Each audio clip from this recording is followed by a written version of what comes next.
Exploring the human journey.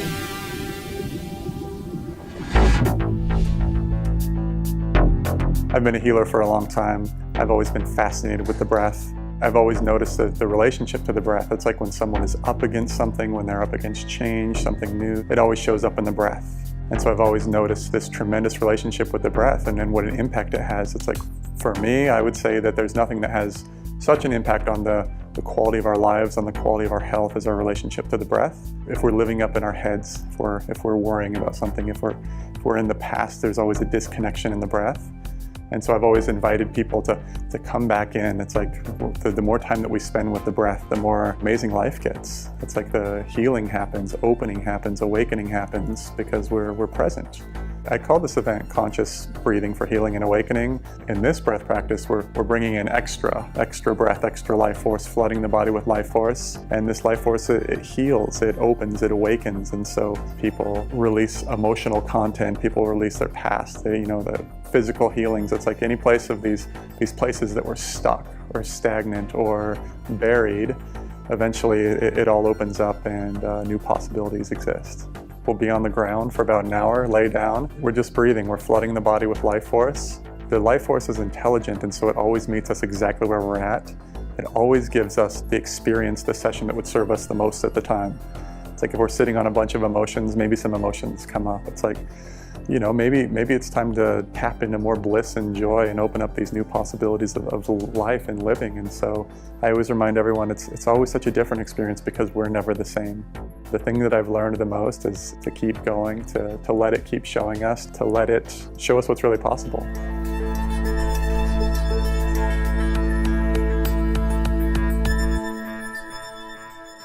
Hi and welcome. I'm so glad you joined us. Today our special guest is Rehder, and last night he hosted an event in Phoenix, a conscious breathwork event, and it was amazing. We're going to talk all about it. Zach, thanks for being here today, dude. Yeah, thank you for having me. It's an honor to be here. Awesome. So Zach, how did you get into breathwork? I discovered breathwork a long time ago, so always fascinated with it. Tried all different kinds. I thought you were going to say you came out breathing or something. I did come out breathing. Yeah, Started at a very young age. Yeah, started the moment I got here. Yeah. But as far as the breath as a consciousness practice, played with it for a while, and I was kind of traveling the world doing healing work, and like the events that we were doing last night. It's like I used to do like group events where I'd lay everyone down and just do like energy work on everybody, and breathwork really came back into my awareness again, and just how much easier it is, how powerful it is. My favorite part of it is how we get to really connect with our own breath, and so nobody is telling me that I healed them anymore.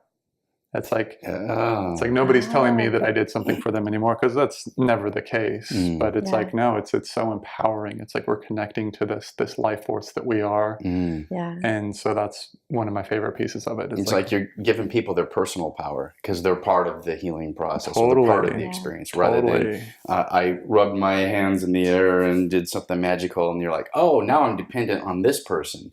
Yes. Too many times in the healing arts, we'll find that there are a certain type of person that are like, you need to come to me because I'm the only one that can do this. And we're like, yeah, well, maybe you can show us, but we've all got this healing power within us. Totally. Yeah. I want to show you how unimportant I am. I love it. Well, I like that you show us how we're in that space of connection, and you're like the leader, the guiding light, saying, look, I've got the torch in the darkness. I'm going to show you a different way, a different pathway. And you're like, oh, well, now that we've seen the path illuminated, it gives us more opportunities, more hope. Yeah, absolutely. Yeah. You were in the healing arts, a practitioner. How did that work? I mean, you were doing Reiki work and things like that. Tell us about that. Some looked maybe similar to Reiki. It was nothing that I was ever taught or trained in. So, tell me more. Yeah. It was following. Like I've always felt everybody else's. I just feel bodies. Like I feel a lot around me, and so I've always felt bodies. And before I knew that's what was going on, that I felt everyone else's bodies in my body. I thought that I was messed up, had a lot going on. But but just opening up and working with it, it's, you know, a tremendous gift, and we're all tapped into that in some way. But So good. but that turned into this healing work, and I would just feel someone's talking about something, I'd feel where it's at, and then help them open that up, and change would happen, shift would happen, healing would happen. So even last night we were in the room, and there was a lady that was saying, you know, I'm feeling this feeling of fear come up. And you asked her, is it your fear or someone else's? There could be someone across the street. And she went, oh, I never thought about that. Yeah. And you talked about how we were connected. Give presence to that. Yeah, absolutely. We are so incredibly connected to everything. So one of the pieces that's really been coming up that I've been asking people so much lately, it's like, how do you know that that's yours? Yeah. Because, like, again, if we walk into a room full of a bunch of upset people, and there's a good chance it's like you're gonna notice, you're gonna feel that upset, you're gonna be experiencing that upset, but is that actually your experience, or is that your awareness? I had a very powerful lesson on that. And it finally clicked for me, where I have to really ask myself all the time. But it wasn't this last Christmas, but the Christmas before. I came out of meditation and I just was sad, like deeply, deeply sorrowful. And I'm like, where did this come from? Why is this coming up? And then it just all of a sudden hit me. It was like this collective thing that was coming from the neighborhood, the community, somewhere in the community. I was feeling that. I had to go out and just ground to the earth, to just like let it go back in. And I couldn't believe how powerful it was. Because I never feel like that sad or that sorrow or almost depression. And for it to come on like that fast, I realized, wait a sec, this isn't mine. Yeah. I think there's a gift in that also. Like, it's almost the more that we open up, the more that we have the capacity to be with. It's like, you can be with more. Like, here's some sadness, here's some depression. Like, and I see it as a gift because I can be with it, because I'm not going to do anything with it or turn it into anything. It's like to really just open up and be with it, and it almost changes the experience of it. And I mean, I always feel more amazing afterwards. Oh, wow. So just really letting it just kind of flow through, or like you said, not taking it internally to mean something. Yeah. It's like if we look at when we're really being present with something, to be present with something is like we don't have to do anything with it anymore. We don't have to manipulate it. We don't have to. It's like, because again, without the judgment, it's like, this isn't good, this isn't bad. This is the experience I'm having. Let's, maybe can I open up even more to it? That's practice. It's a practice. We have plenty of more time to practice. Right? That's good. We have lots of stuff to practice with. Well, because we're trained, even from when we're young, feelings come in, and they come in for a purpose, We're always taught to make a meaning out of it. Yeah. Or to get rid of it. If you're feeling bad, oh, don't cry, here's a cookie. Yeah. So don't feel grief. Right. Yeah. Or if you're right or you're wrong, it's like we have to try and make this meaning out of it when we really don't. Totally. Or you're wrong to be angry about something. You're angry, don't get mad. Well, anger is okay to feel, is how it's expressed. Totally. Yeah. And I always give people this analogy where it's like, if we have happiness and sadness, I know what most people they'd rather have. Right. But not sadness. Yeah. But what if that's actually from what we're doing with those emotions? It's like we have judged happiness as good and okay, and so we're more open to it. We've judged sadness as bad or not okay, and so we're more closed to it. What if what actually hurts is the places we've closed down to? True. And so I'm always inviting everyone into, it's like when you start opening to these things we've closed off to, when we've opened up to sadness, when we open up to depression, it's like we discover they're not the miserable thing that we thought they were. Yeah. Something I learned very recently is to look at it with wonderment instead. Totally. So not necessarily good or bad, but just wondering, what is this? Totally. And you're right, opening it up into that and wondering about it allows you to open into that space. And that's beautiful. Yeah. I mean, I discovered my whole life I was running from and trying to control depression. Mm. And then surrendering to it, opening up to it, it's like, oh my, this is beautiful. Yeah. It's like so much more is available. That's important because there's so many people hopeless, helpless. What's the point? I don't want to be here. Tell me about that experience with depression. Was there a root cause, or was it just an overwhelming feeling? Was it a childhood thing? And then what did you do to be with that? Yeah, I'm not going to pretend to know where it comes from. I think it's just a part of us. Yeah. It's like all the whole emotional spectrum and beyond. The human experience gets that. Is so a part of us. And I'm not experiencing depression right now, but I have no doubt that I will again. And that's totally okay. Like it's not a miserable thing anymore.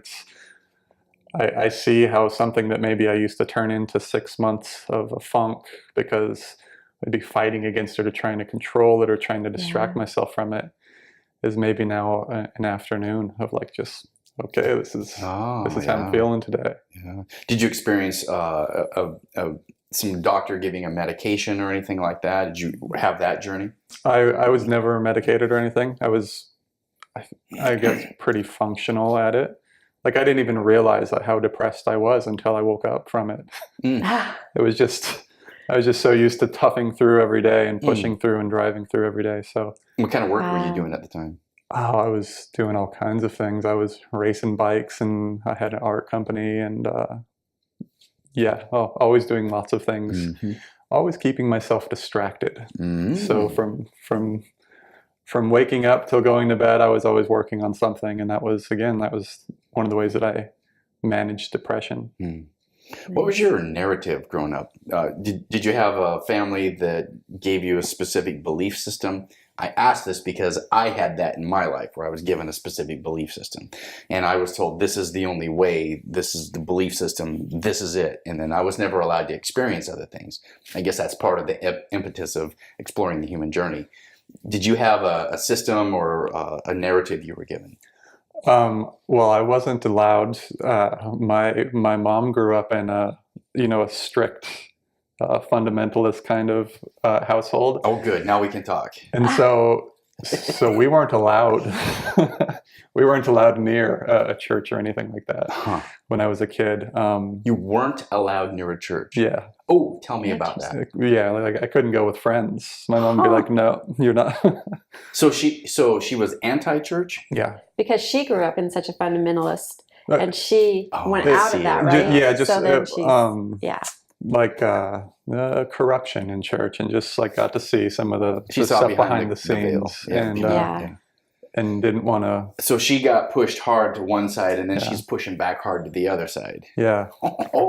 And so I was kind of raised without much of it. Of course, we pick it up just from being in society and all my friends and all that stuff, but kind of raised without any religion or anything. And so it's like as soon as I was like 17, 18, I just was really hungry. I'm like, I know there's something out there and I'm going to find it. And I spent the next 15 years reading every book, taking every course and class and experience I possibly could. I loved the experience of that. Like I taught, it was really like embodying this experience. I thought, if I understand it, if I figure it out, if I get enough knowledge, then I'm going to get there. I'm going to find this thing. I'm finally going to get something. And I proved to myself that you can't do that.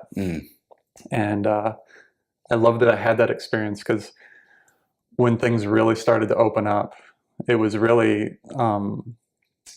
showing me that understanding wasn't the way.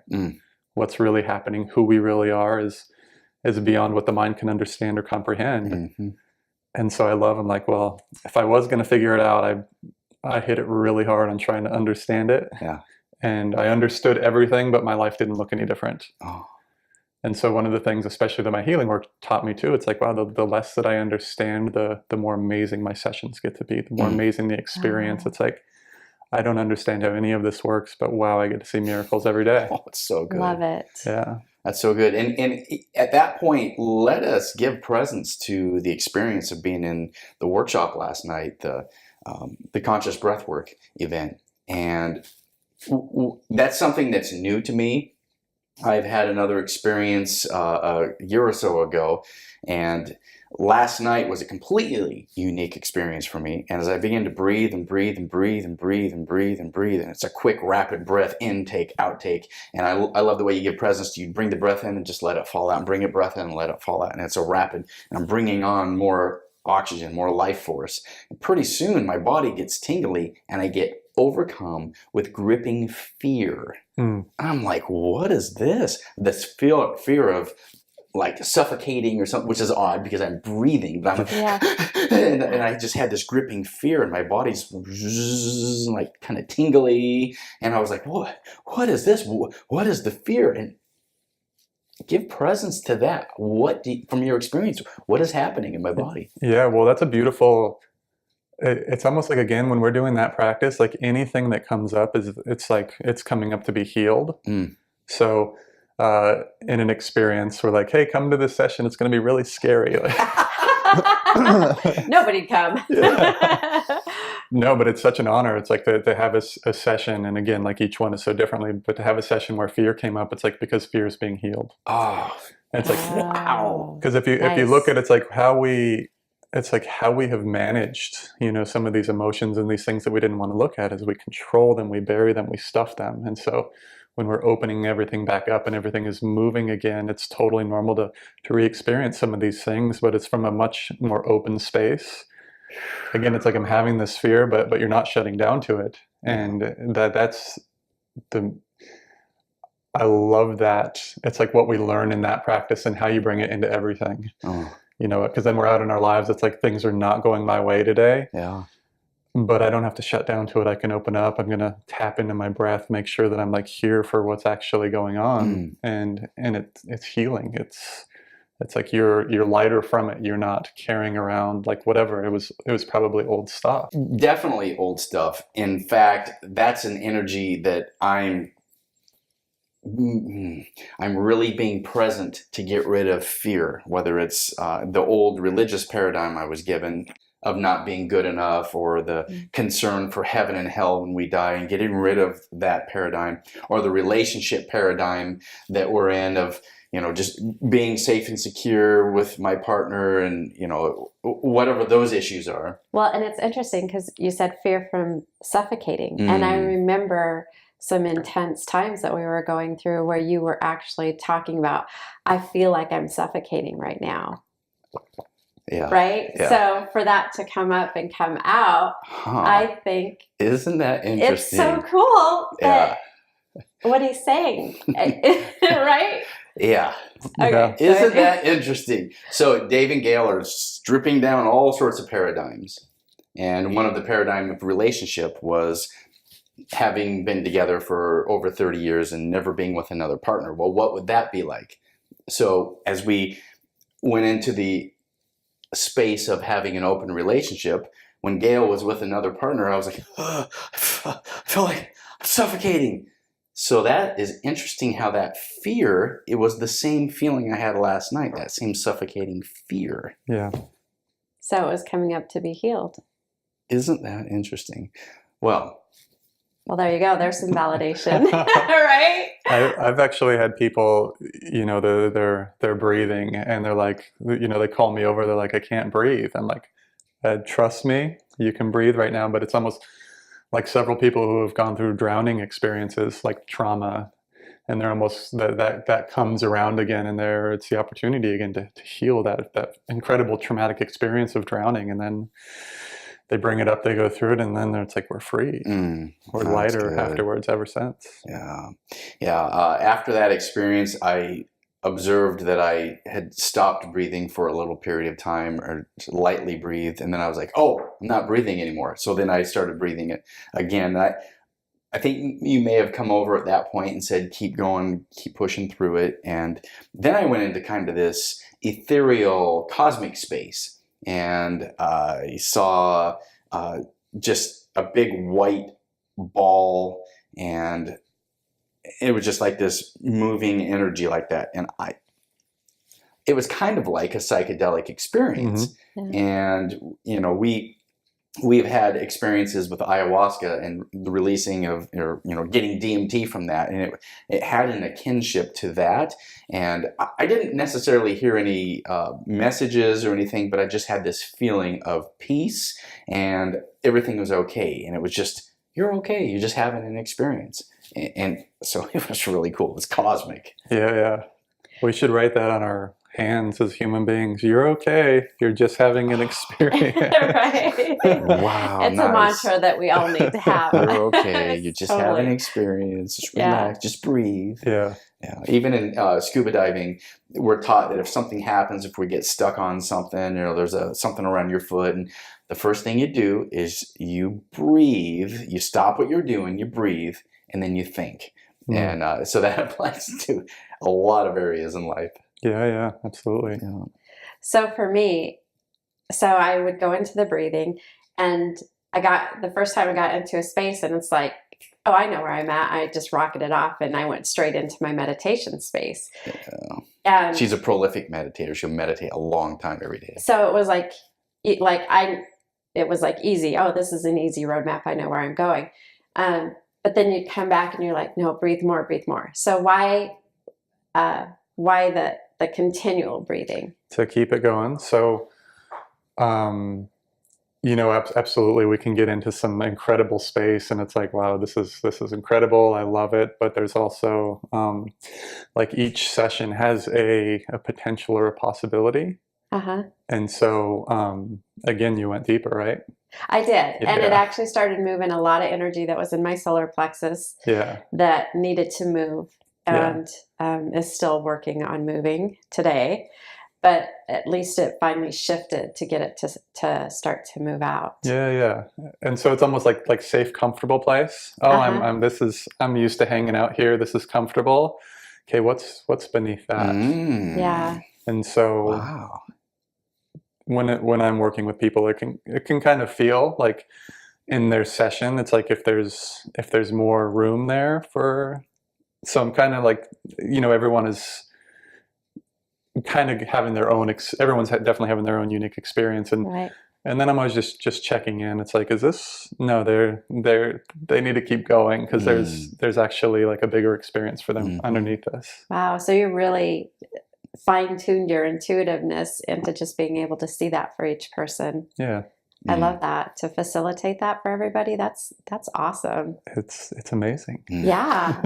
So my big question is, the event starts at 7, you talk, you give some presence to it, you make sure everybody has a clear bladder, get rid of our biology. At that point, there are necessities. And then we begin the exercise, the breath work. Dude, I thought it was like 10 minutes later, and you're like, okay, come out. And then when we open our eyes, it's like 9 o'clock. What happened there? Yeah. Literally. I thought it was 10 minutes. It was over an hour. So time isn't as real as we've understood it to be. Yeah. Right. Just a construct is what I hear. It's a construct of this reality, and even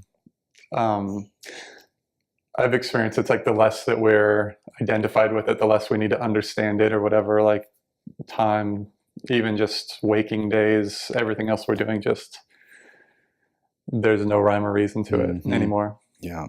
I that experience when you're with someone and you're having such an enjoyable time and time goes so fast, or you're in a situation and it's like, oh, how much longer? It's so slow. Totally. Yeah.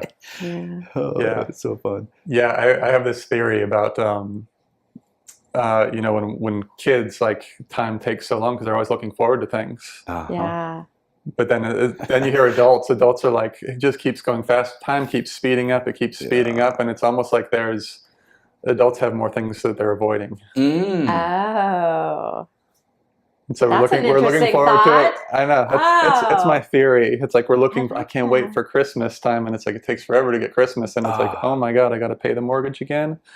Oh, I got to do taxes. Like there's more and more things. Oh my gosh, I'm turning this age. That it's like there's the resistance of time. I like that theory. That's really good. I'm gonna have to really think on that one. So your healing work, you're doing some work with people. You're sensing energy. At some point, you're incorporating breath work into that. Tell me about that process.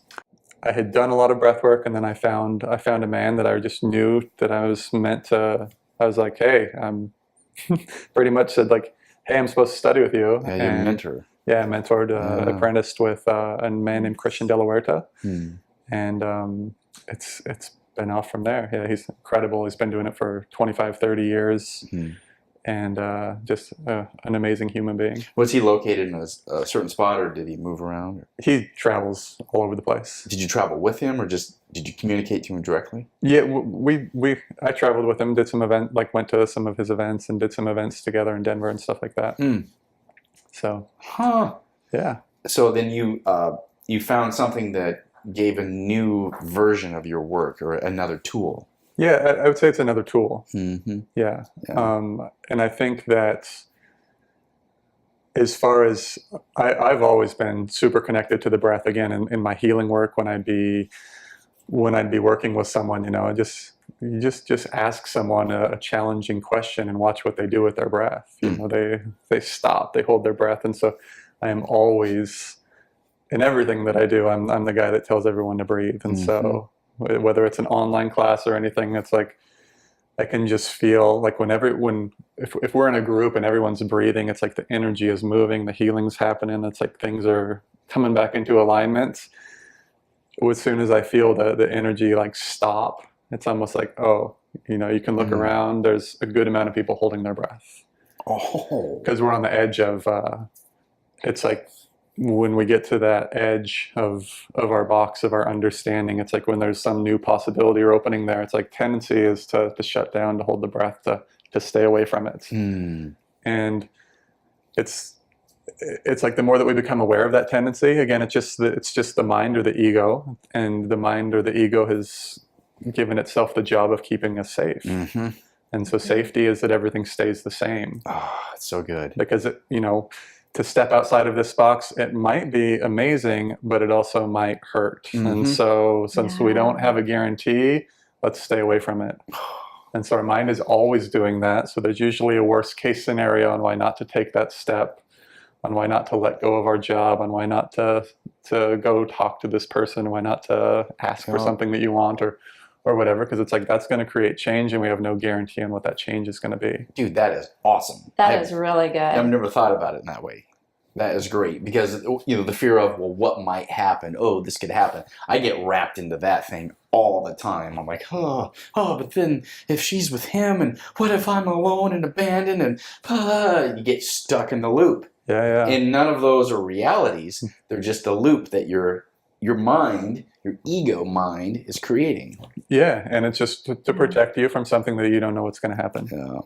But you said fear earlier. It's like this fear and this scared. It's like I've worked with so many people on this, and it turns out that fear is just hardly ever fear. Oh, tell me more. Like if there was a tiger in the room with us right now, we'd be scared. Yeah. And that would be totally valid. That would be generative. That would give us some energy. That would turn up the adrenaline. We'd be able to fight or run or whatever we're going to do. Taking action that way. Yeah. So that's fear. But again, like, hey, what if this happens? That's just an imagination. It's like that. The thing that makes that the most uncomfortable is that we're often, again, not here and in some made up possibility that probably isn't ever going to happen. Some story we've created. Yeah. I always wish that I could show people like a pie chart of like, here's the things that you worry about, and here's the things that actually happen that you worry about, and it's just this tiny little sliver. That is really good. There's an energy in the room. There were people that were releasing. Some people would cry. Some people would scream. I heard this one person says, "Ah!" and it startled me. But I was like, "Oh, it's beautiful." It didn't bother me at all. It was just like she was like, "Ah!" And I was like, "Oh, it's beautiful. Oh, release it. We're all in this together." Yeah. Give presence to the energy and the emotion. Yeah. I mean, I start those. I remind everyone that there's no coincidence who's in that room. And there's no, like, whatever the experience that we're having, I always tell people that, that all of life is here to serve us. And actually invite people into knowing that for themselves. because again, don't believe anything that I say. Like, don't. Yeah. That's awesome. Like, because that's just more mind stuff. Uh-huh. I'm doing this because some teacher told me this, or Yep. because someone that they looked like they knew what they were talking about. Mm-hmm. It's like, we all have a connection. We all have That's this right. this awareness, this intuition, and Somebody so, else told me, so I have to do it. I'm a Yeah. victim versus, oh, here's an idea, I can incorporate it. yeah. Yeah. And so I ask people, it's like, do you know that all of life is here to serve you? Oh, that's good. And that logically, it's like, it doesn't seem like it. I get it, and it doesn't seem like it, but you know what? I know that it is. Mm. And so we're in an experience. Hey, someone's bothering me. Yeah, that's here to serve you. Someone just offended me. It's like, that's here to serve you too. Yeah. Yeah, what is it within you that's bothered or offended? Yeah. And it's not that we don't ever have to understand why it's here to serve me, but here's a situation that made me want to close down, made me want to fight, made me want to blame. What if I got to explore opening up here instead? Mm. And so this person is driving me crazy. Can I open up to what I'm feeling? Because the way the mind wants to manage it is like, hey, let's get rid of this so that I can be comfortable again. Mm. Yeah. Let's get rid of this person that's bringing something that's up in good. me that I don't want to look at. And so let's solve it out there. Yeah. And it's never about solving it out there. Yeah. We're always looking for comfort. That's really good. Yeah. And the thing is, you can remove that person who's bothering you, who's triggering something in you. But just, if the universe is here to serve you, it has to give you another situation, Comes another right around. person To that's do going it to show that again. to you again. Yeah. I left my job because my boss was a jerk. I got a new job and he's a jerk too. You know? Absolutely, Yeah. absolutely. Yeah. Everybody has that experience so Yeah. many times. So it's like, what if it's not time to leave? What if it's actually time to feel this first? Oh man. And then you feel it, and then it still might be time to leave, but now it's not from resistance and separation anymore. Now it's because I actually know that it's time to leave. Mm-hmm. Yeah. Well, it's interesting because I was, there with everything that was happening in the room, the crying and the screaming and the people that were just quiet, or I could hear them breathing. And it felt like they were all a part of me. Like the experience they were having as a piece of me that wanted to cry. There was a piece of me that could scream, but it was like expressing through them. Yeah. And so it was like this collective thing that was there, but it was like, it was all a part of me too. I could be in any of those spaces and experience any of those. So that's just kind of how I felt about it. Yeah, that's beautiful. Yeah. Yeah. It's like we're connected to all of it. I always butcher quotes, but there was, I don't remember what teacher it was, but they were asking, it's like, how do you treat others? He's like, what others? Yeah, that's good. Yeah. Yeah. Even that you treat others as you treat yourself. It's like, well, what others? Yeah. And I'm like, that's it. Mm. Yeah. From your work and your study, give some presence to consciousness, what we're doing here, what we're experiencing, and the oneness of the all and our individuation of our characters. Give some presence for the experiences you've had to incorporate kind of this purpose, if you will. A long time ago, it was in a healing session. It was like this profound guidance came through. And but up until this time, I used to be a very analytical person. Mind used to live everything through the mind. And this voice came in, and it just let me know, if you can understand it, that's not it. Wow. And so that became my mantra for a while. Mm-hmm. And again, the mind it's amazing, but it has limits. It needs a box. It needs beginnings and endings, and who we really are it has no beginnings and endings. And so when I work with people, it's like, what are we always bumping into? Like, what is everyone's problems? What is everyone, if they have something that needs to heal, it's like, what is the thing that's always in the way? Is they're too big for their box. Oh. And so this story that they're telling, it's like the story they're trying to stuff themselves into, that I'm just this, and that I'm not good enough, and that I'm separate, and that I'm incomplete, and I'm missing something. It's like all of these stories, again, we're in this universe that's here to serve us. And one of the ways that's happening is these stories become pretty miserable. Mm-hmm. Yeah. It's like, I'm not good enough. It's like, if that one doesn't burn like crazy yet, I know that I know that one burns like crazy for everyone. Yeah. But it's like it burns like crazy because it's not true. Mm-hmm. Because we're so much bigger than that. Yeah, those core wounds are something that I'm really wondering about. That I'm not loved, I'm not good enough, I'll never be this, or somebody else is better than me. And what do you think that is? Is it social programming? Is it something innate within us to overcome? What do you think about that? Well, I think that it's almost like for this incredible experience to work the way that it does, it requires a forgetting. It requires an ego that's creating separations, that's creating a me and a you that thinks that we're separate. So I appreciate that. Whereas I'm to the place where I appreciate that now. Yeah. Because we weren't always there. Like, I hate everything. Knock it off. Yeah. So it's part of the experience. It's a beautiful part of the experience, and how incredible, and how whatever the intelligence is that's running all of this. But we could say with those core things that every ego does, like, hey, I'm not good enough. Did you personally come up with that one by yourself? Did you make that up? Yeah.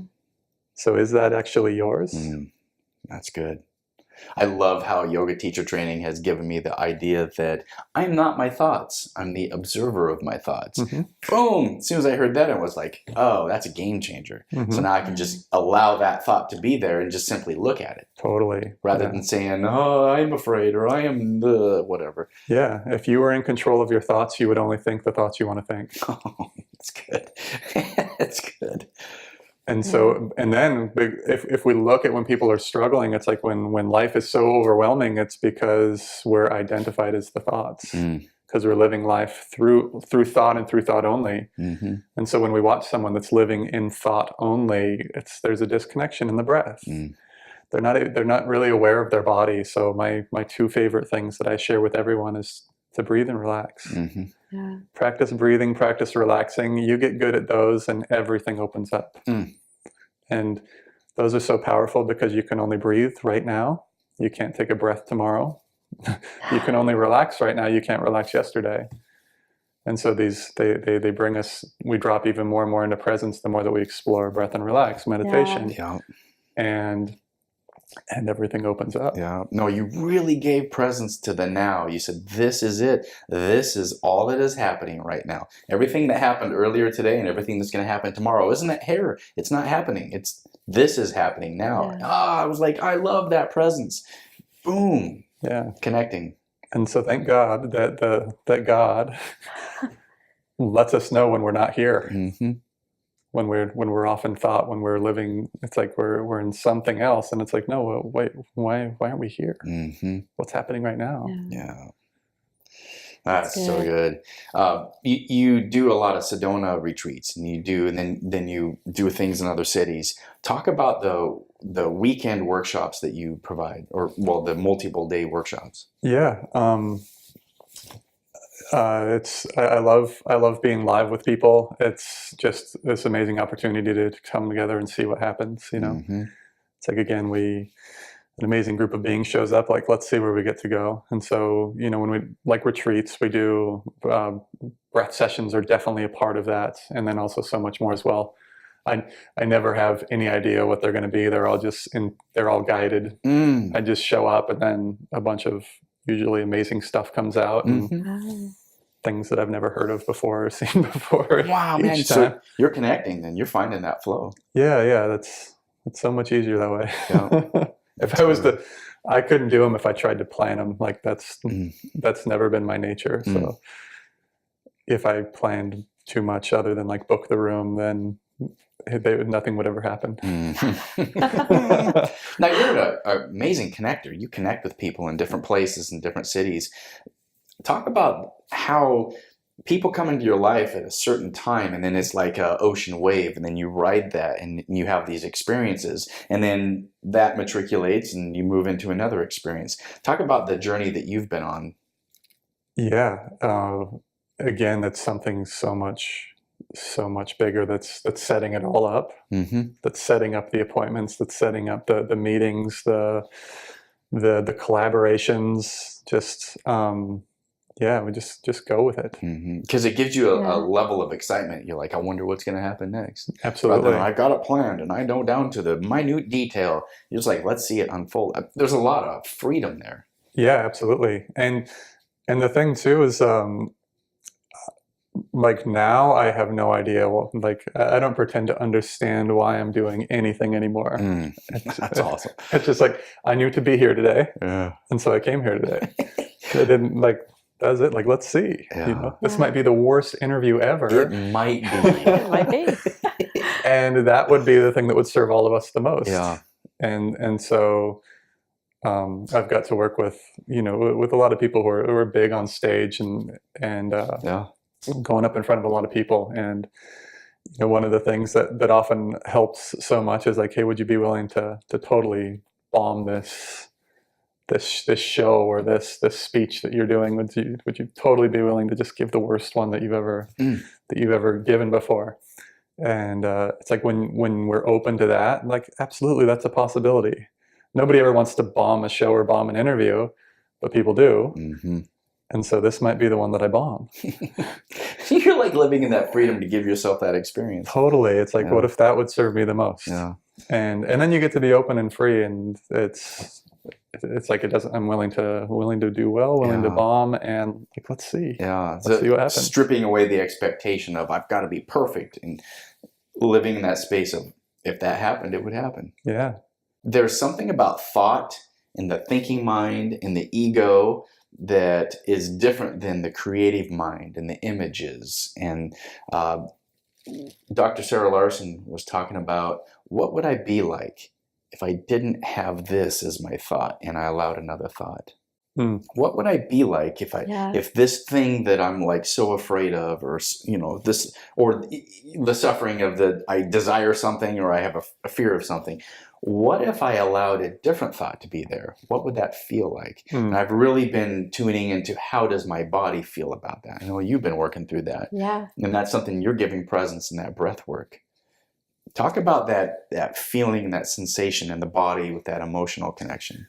Yeah. So one of the things, I know there's a lot of work out there to replace negative thoughts with positive ones. There's all kinds of different versions of that, and that's a beautiful. It's like every teaching is serving someone at some point along their path. Yeah. But eventually we get to the place where it's like the thoughts aren't cutting it. And so for me, when I teach, it's like, who cares what the thoughts are? Like, negative thoughts, and when we want to replace them with positive ones, because maybe they're a little more comfortable, but we're still selling ourselves out for thought. And so absolutely feeling what they all feel like. You know, in the beginning, we hear spiritual teachers, and it sounds like that the ego or the mind is against us. And it's totally not true. It's almost like it's our greatest teacher. Yeah. Because again, if we still haven't worked out wrongness, it's like, if we're still sitting on a bunch of wrongness, how are we going to be with that if like life is always going to go? It's like, if life is always just working out so wonderfully, it's like, oh no, I just write the book. You just keep stuffing everything you don't want to feel, and that's how to do life, and it works. Yeah. And you stay healthy, and nothing ever bad comes from it. Yeah. But we know that's not the case, and so it wouldn't be a world if we didn't have that contrary side. Yeah, and so it's like with thought, like, if it's positive or negative, it's like neither positive can't capture it either. And so again, like, I love that you're bringing in the feeling. Feel them all. Yeah. But again, the mind, it's like, if we need to heal some more wrongness, and the mind is telling us we're wrong again, it's judging us that we're not good enough again. Look, you messed up again. Feel that. But the small switch that I like to remind people, it's like, go to the feeling of it more than the thinking of it. It's like, cool, we thought it, but let's really feel and embody it. Can we open up even more to the experience that we're having? Because what's coming up is so much more than just from that thought. You know, when someone gets cut off in traffic, you're not that mad that someone switched lanes in front of you. but that little incidence triggered like all this stuff that we were sitting on, like so much more than just that experience. And so we sell ourselves out, and we actually don't get to take advantage by being like, I am this mad because that person cut me off. That's the lie. It's like, all of this is so much bigger than that. Let's be with this. That's so good. Who does he think he is? You know, Yeah. do you think I'm not worthy to be here? And Yeah. my mom did this to me when I was a kid. Yeah. In the loop. Well, Yeah. it's interesting because like feeling like a feeling of anxiety and a feeling of excitement, if you think about it, are the same thing. Right? Yeah. It's just like, what meaning did you assign to it? Totally. So if you're paying attention to, okay, I'm feeling something right now, it caused something to happen in my body, then where do you go from there? Like, it's going to come out somehow in our mind that it's good or it's bad. And so what you're saying is are you still assigning something to it?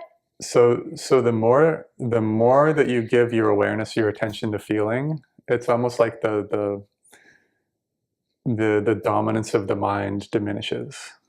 Okay. And so where it used to always have everyone's attention and everything meant something and everything, it's like, I'll just assume that the mind is still doing that, but it's not really, I don't really notice it as much anymore. It's like when our awareness is expanded. So if someone is just living through thought, it's almost like our awareness is just here.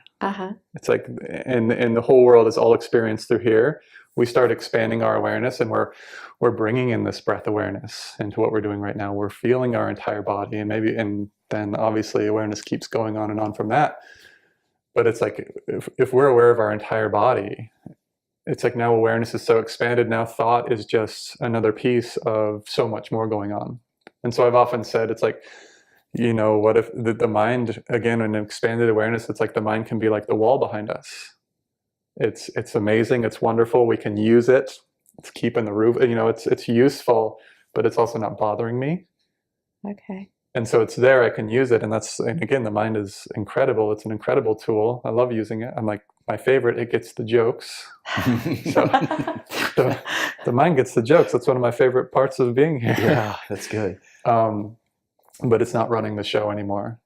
And so the dominant role that so many people, that we've all probably came in with a very dominant experience of the mind, we spend more and more time with presence, with awareness, all the different ways that we can do that. And it's just one more piece of our experience instead of the only thing. Okay, so I'm just going to drill down on this. So Zach gets a feeling, you get a hit in your body, goes to your stomach. You just get this feeling that drops in. Where do you go with it from there? Hypothetical situations. A feeling comes into the body. Yeah. There's feeling comes in. You're like, okay. And then your mind is going to assign something to it immediately, right? We're meaning-making machines. Because we're meaning-making machines, right? Yeah. I would say the experience is a lot less. It still does it for sure. You know, a lot of times now there are things. It's like when I get a hit that's really strong. If I had a big experience, oftentimes it comes with a knowing. You know, oftentimes it comes with a knowing. Because again, I feel stuff like that all the time. And just because I'm feeling everybody else's bodies. So like if there's something to do about it. And so sometimes it'll like just direct me to somewhere I need to be. You know, it's like if it's in a workshop, if I'm facilitating a group and I feel something and it's just, I just get pulled to where I need to be, like, oh, okay, I need to, let's work on that person's stomach for a moment. Okay. But as far as, you know, sometimes. But this one's yours, this not one's somebody for sure else's.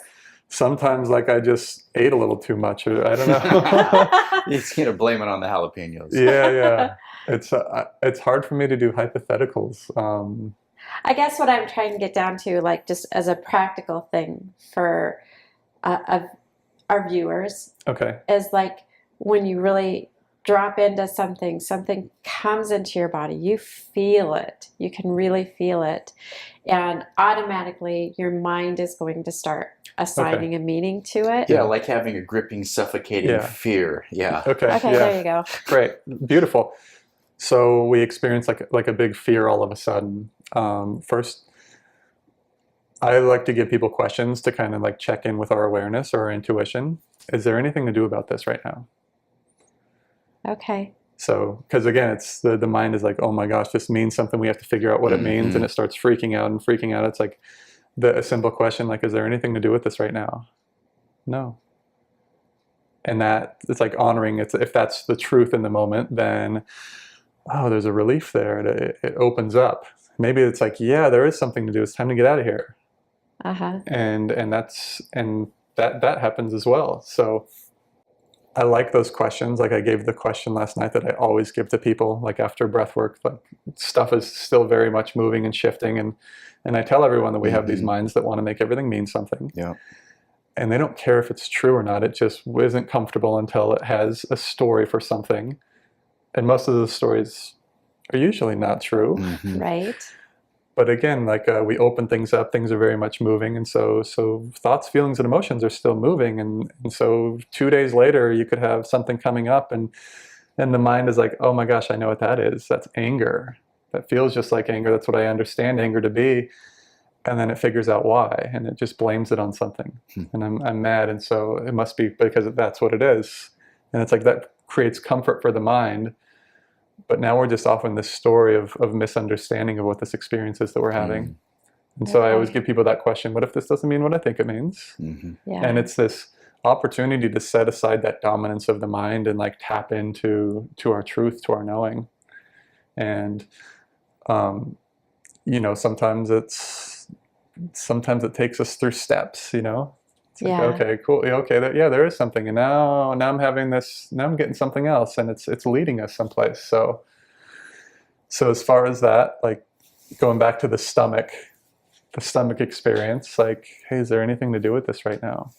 And we're feeling stuff, how many times are we treating symptoms in our body that aren't even our symptoms? Yeah. So I've had so many just hilarious experiences, I remember it was at a wedding, and all of a sudden I'm limping. And my knee is just like, I can't put weight on it, and I'm limping like just out of the blue, nothing whatsoever, like have no reason to bring it on or anything. And then I'm like, this is weird. I've totally had many experiences like that before in my life, but I'm going over, I'm walking by to go get to my seat, and I hear this guy talking about how he just hurt his knee really bad, and just something clicked. I was like, oh, is that what this is? And then it just opened up, and then I'm walking fine again. Wow. It's kind of like my training. I figured that was just like a really great reminder, training experience. It's like how real it can feel, but it was just awareness. And how I used to always take, again, like, and I see everybody doing this, it's like taking all of this awareness, turning it into our own thing that we own, that we have to do something with. So people do, they take that in and they make it mean something, and then they're like, it literally sticks with them. Yeah. Sometimes, I know that I turned an awareness into a 6-month healing ordeal or a 6-week healing ordeal. I know that that's happened before for sure. Yeah. Really? Wow. But if we look at the world, it's almost like the world is pretty triggered right now. Yeah. Like extra triggered. People are really offended right now, like all over the place. What if that's just coming up to heal? That's good. And so what if, well, I'm so grateful for all the people who can hear that. It's like, oh, I don't have to go and fight and change the world. It's like, what if I get to be with what the world is inviting me to feel? That's good. That's really good.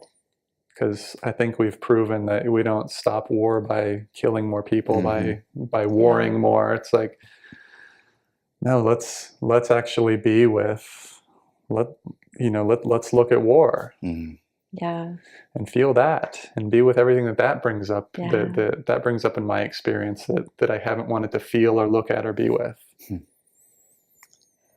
That's good. Wow. You know, I noticed in the room last night it was predominantly feminine, and I love the feminine that's open to the spiritual, open to the feeling.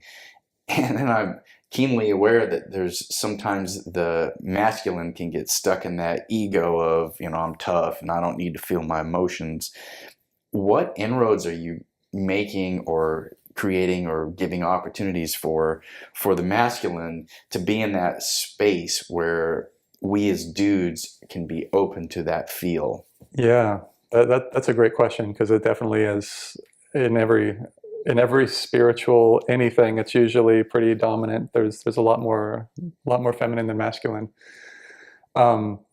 I think part of my experience was so beautiful as like I haven't met too many people that were more shut down than me. I was like very tough and holding it together for a long time, and like I probably went 15 years without crying, just trying to hold it together and be so strong. Thank goodness that blew apart. But this whole again, it's like the ideas that we've projected on what it means to be a man or what it means to be a woman. All of them are garbage. It's like, who am I right now? Like, no rules. There's no rules for who I am, you know, because of where I was born or what my sex is or any of that. It's like, what is the experience of me right now? And I keep seeing more and more. There's a lot more cool things. Like I keep getting interviewed for men's summits that are same thing. It's like, hey, it's time to. It's like this whole culture that's been taught to suppress their emotions and to be strong all the time. And it's like, yeah, there's a reason why there's so many heart attacks and all of the issues and stuff that men have. It's like because we're trying to be something that we're not. Yeah, no, I love when men can be in a space where they allow themselves to be masculine, but to have that further range of that spiritual being having their human experience, just to be able to lean into it farther. Yeah. That's beautiful. Yeah. And so for me, I know the masculine and feminine is a big topic in the world right now, and they don't really have too much, like in my experience or vocabulary, I don't have too much to do with any of them. Like I don't care where I'm at on the masculine or feminine scale. Like it doesn't matter. Like I'm not gonna. You know, that's really funny, because even last night, you said I might come by, I might, you know, push on you, and there was a lady that was like, "Well, I need to have permission to be touched." And you're like, "Okay, I'll do that." But to you, it just wasn't. It wasn't a construct that you really needed to be like, if you're a girl and I'm a boy. You just weren't. You were like, we're just here having this experience. We're just people, and we're here together. And, you know, you didn't have any nefarious motives, I'm sure, but just you gave presence to we're just having our experiences. I'm here to facilitate that. Yeah, absolutely. And you know that comes up because again, people have been inappropriate and all that. So you acknowledged it, but you're like, okay, but that's not what we're here. We're not majoring on it. I acknowledge it, and then you're moving into the work. I thought that was beautiful. So in February, Gail and I went to the Psychedelics Conference, and we experienced different people talking about neuroscience, talking about chemical receptors, talking about different. You could say it was a drug, it was a medicine, or it was a holy sacrament. It was all the same thing. It was a DMT, it was a psilocybin, it was something like that. Have you had an experience with some sort of a plant medicine that is an akin experience to breath work? I hear it all the time. Again, I think it came up last night. You know, someone was like, I've done several plant medicine journeys, and this one was actually that was the thing that helped them at the time. I think we see plant medicine totally. It is just coming out everywhere. I heard, their talk of legalization of a few of them to work with all the PTSD and MDMA trials. MAPS is working and then psilocybin, I believe, as well. Psilocybin too. I think that's amazing. Again, they're all tools, And, you know, the thing with plant medicine, like you were speaking of ayahuasca, Oh, yeah. and I've helped a lot of people like clean up from that because it is not for everyone. Mm-hmm. You know, it's like, oh, everyone's doing it's like, I tell people, I'm like, everything is welcome to be here, and follow your heart. It's like if you're doing ayahuasca because it looks cool, because your friend was sharing about their cool experience, that's sometimes those aren't the funnest journeys. Or there's like a, you know, I've worked with people, you know, and it's taken, they've kind of had like the repercussions for like years afterwards of just a really, really rough journey and experience. And so I'm just like, follow your heart, because if your heart is telling you to do ayahuasca, like mine, I have not done ayahuasca. And just because I totally would, the moment my heart told me to do it, and I just, it hasn't. And so that's been mine. I know to honor that again. Because when I honor that, everything goes amazing. And when I don't, it doesn't. I absolutely agree with you. Well, you're lucky, because today we've got a cup full of ayahuasca. So here we're going to like, no, not today. Thank you. No, This will get really interesting in about an hour. About an hour or so as we start purging. No, I totally agree with you. There's so much that can be done through different avenues, through the breath work, through meditation. And, you know, I have a lot of the same experiences that you could have on a psychedelic in a meditation or a breath work experience. And so it is really following your heart. And then there was a time, like Dave had done it several times, and there was a time all of a sudden it came up in my field.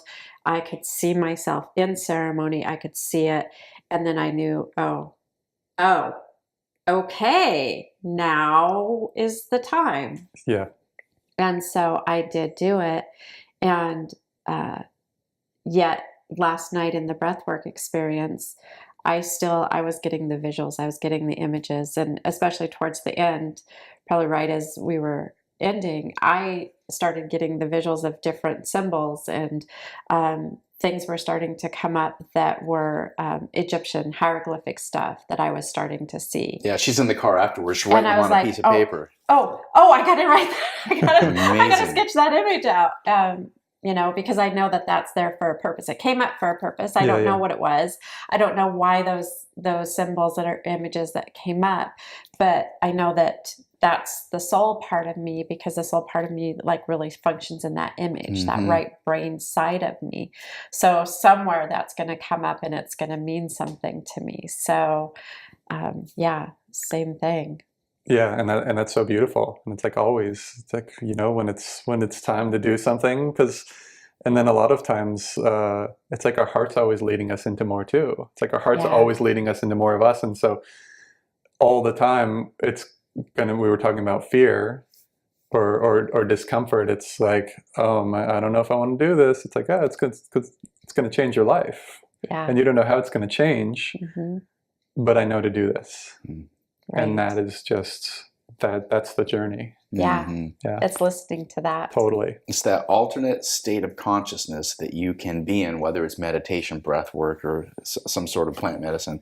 It's that connection to that spiritual part of our being. And that's what I love about it.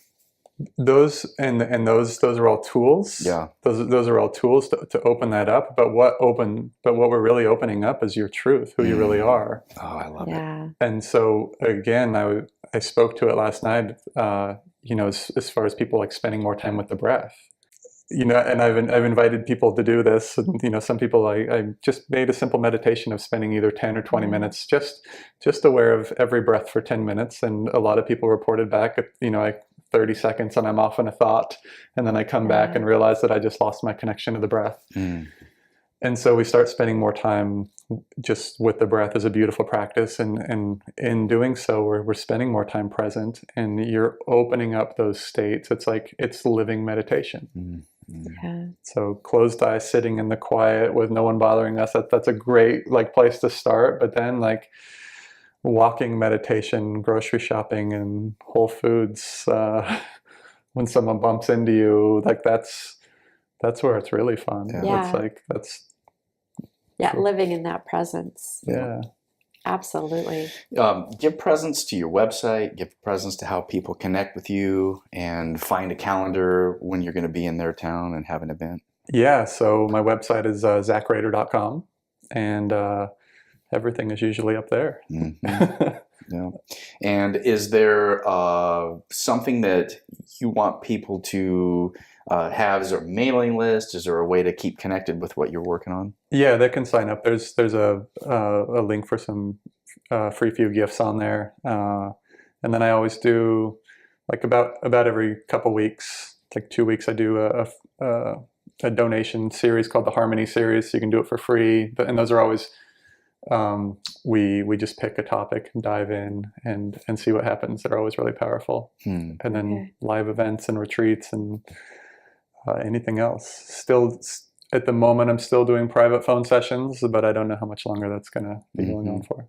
That's awesome. Intuitive type sessions, is that? Yeah. Like I had, I don't even know how long it's been, but I had a long time like in person on the table practice, and it was just like guidance was like, it's time to stop doing this. I'm like, okay. Whatever you say. Right. So, and it feels like those private sessions, the phone ones will be going away at some point in time. Awesome. The journey of life. Yeah.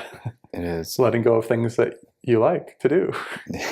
But then more incredible things open up. Yeah. So Right. No, I love that. You just get to see that moving forward and opening up to even greater possibilities. Yeah. I love it. Yeah. I love your work. Thanks for being a part of our journey, and we enjoyed our experience. Kind of the last thing we want the audience to have is the guest giving presence to, if there's one thing that I want you to take away from my work, from today's conversation, there's one thing I want you to know, it's this one thing. So what would that be for you? This one thing, that it's already here. That everything that you're looking for is already here right now, this moment. And that's maybe maybe we haven't been giving that very much attention or very much time, but yeah, spending more time like going within, again, quiet, maybe it's through meditation, but spending more time with the breath, like just present. It's like being with what's actually in front of us and not what we think is in front of us. And so like, wait, what if I'm not just in a room in front of some cameras, like filming this show or whatever, like to set that aside and like, oh, there's a lot more going on here than just that. Yeah. And to be with that, and we start spending more time in that, and life just gets really, really magical. And just breathe. And just breathe. Breathe. Yeah, of course. Awesome. Zach Rehder, keep doing your work. We love what you're doing. Thank you. It was an honor to be here. Thank you so much. Thank you for coming. Yeah. Namaste, my friend. Thank you. Namaste. Thanks for joining us here on Exploring the Human Journey. You can find us as a video on YouTube or listen to us as a podcast. You can also join in the conversation by following us on Facebook and Instagram. For more information, go to the website at exploringthehumanjourney.com.